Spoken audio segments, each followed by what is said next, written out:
ബൗളറായി വന്ന് ബാറ്ററായി തിളങ്ങി ക്യാപ്റ്റനായി മാറിയ കുട്ടിമുഖക്കാരൻ ക്രിക്കറ്റർ സ്റ്റീവ് സ്മിത്ത്. ഷെയ്ൻ വോണിന് പകരക്കാരനായൊരു ലെഗ് സ്പിന്നർ ഓസീസ് ടീമിലെത്തുന്നു എന്ന പെരുമ്പറയോടെയാണ് സ്റ്റീവ് സ്മിത്ത് ഓസ്ട്രേലിയൻ ടീമിൽ ഇടം നേടുന്നത്.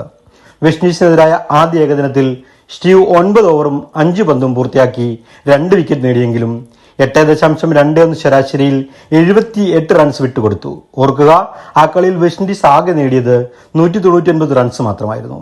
ഇയാൾ അങ്ങനെ ശക്തമായ ഓസ്ട്രേലിയൻ ടീമിൽ ഇടം പിടിച്ചെന്ന് നെറ്റിച്ചുളിച്ച ആരാധകരെ ഞെട്ടിച്ചുകൊണ്ടൊരു കൂടുവിട്ട് കൂടുമാറൽ നടത്തി അയാൾ ടീമിന്റെ നെടുംതൂണുകളിൽ ഒരാളായി മാറി.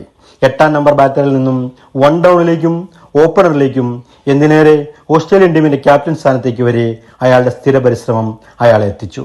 വളർച്ചയുടെ ഓരോ പടവിലും ഒരു വിവാദവും അയാൾ വഴിമരുന്നിട്ട് വളർത്തി. 2018 മാർച്ച് 24 കേപ്പ് ടൗണിൽ ദക്ഷിണാഫ്രിക്കയ്ക്കെതിരായ ടെസ്റ്റിലാണ് സ്മിത്ത് കുപ്രസിദ്ധമായ ബോൾ ചുരണ്ടൽ വിവാദത്തിലകപ്പെട്ടത്.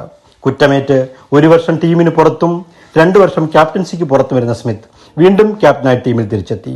ഓസ്ട്രേലിയയ്ക്കായി 15 വർഷം നീണ്ട കരിയറിൽ 170 ഏകദിനങ്ങളിൽ നിന്നായി 43.28 ശരാശരിയിൽ 5800 റൺസ് നേടി. ഇതിൽ 12 സെഞ്ചുറികളും 35 അർദ്ധ സെഞ്ചുറികളും ഉൾപ്പെടുന്നു. ഏകദിനത്തിൽ ഓസ്ട്രേലിയയുടെ 12ാമത്തെ ടോപ്പ് സ്കോററാണ് സ്റ്റീവ് സ്മിത്ത്. ഏറ്റവും വിചിത്രമായ കാര്യം, ബോളറായി ടീമിൽ ഇടം പിടിച്ച സ്റ്റീവ് 170 ഏകദിനങ്ങളിൽ നിന്നും കേവലം 28 വിക്കറ്റുകൾ മാത്രമാണ് നേടിയത്. കുട്ടിത്തം വിട്ടുമാറാത്ത മുഖവും കുറ്റവാളിയുടെ കളറും ക്രിക്കറ്റിന്റെ കരുത്തുമായി ക്രിക്കറ്റ് ചരിത്ര പുസ്തകത്തിന്റെ വിചിത്രതയായി സ്റ്റീവ് സ്മിത്ത് തുടരും.